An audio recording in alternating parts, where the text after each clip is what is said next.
ಶ್ರೀನಿವಾಸಪುರ ಕೋಲಾರ ಜಿಲ್ಲೆ ಬಂದ್ ಬಗ್ಗೆ ಪೂರ್ವಭಾವಿ ಸಭೆ.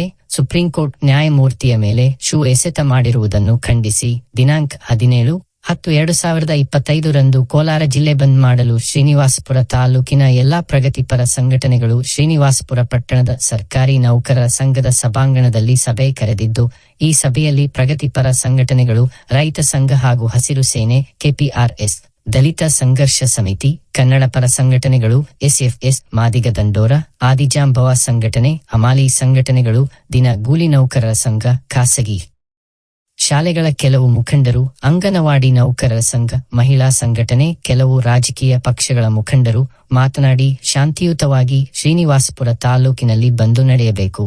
ಬಂದ್ ದಿನ ಹಾಲು ಹಾಕುವ ಉತ್ಪಾದಕರಿಗೆ, ಡೈರಿಗಳು, ಔಷಧಿ ಕೇಂದ್ರಗಳು ಹಾಗೂ ತುರ್ತು ಚಿಕಿತ್ಸಾ ಸೇವೆಗಳಿಗೆ ಅವಕಾಶ ನೀಡಬೇಕು.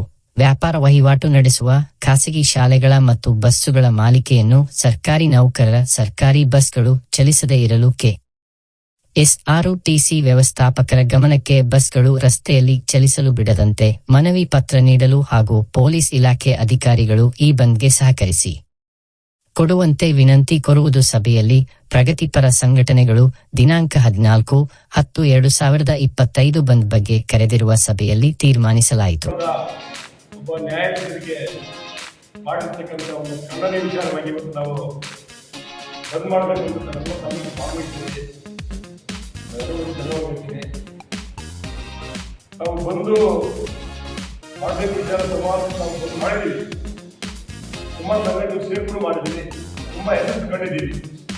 ಅದೇ ರೀತಿ ನಾವೆಲ್ಲ ಸಂಘಟನೆಗಳು ಅತ್ಯಂತ ತನಗೆ ಯಾವ ರೀತಿ ಬಂದ್ ಮಾಡಬೇಕು ಎಲ್ಲ ಪ್ರಯತ್ನಿಸಿದ್ರೆ ನಾವು ಏನು ಬಂದ್ ಮಾಡಬೇಕು ಅಂತ ಬೆಳಿಗ್ಗೆ 7 ಗಂಟೆಗೆ ಬಂದು 6 ಗಂಟೆ ಸಂಪೂರ್ಣ ಬೆಲ್ಲ ಮಾತ್ರ ಬೆಲ್ಲ ಬಂದ ನೆಟ್ಟ ಸುಮ್ಮನೆ ಕಾರಣಕ್ಕೆ ನಾವು ವೈದ್ಯ ಮಾಡಿದ್ದೀವಿ.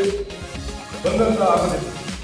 ನಾವು ಸಮಾಜದಲ್ಲಿ ನಮ್ಮ ಕೆಪಿಆರ್ಎಸ್ ಎಲ್ಲ ಸಂಘಟನೆಗಳಿಗೆ ಬಂದ್ ಮಾಡ್ಕೋಬೇಕು ಯಶಸ್ಸು ಕಂಡಿದ್ದೀವಿ.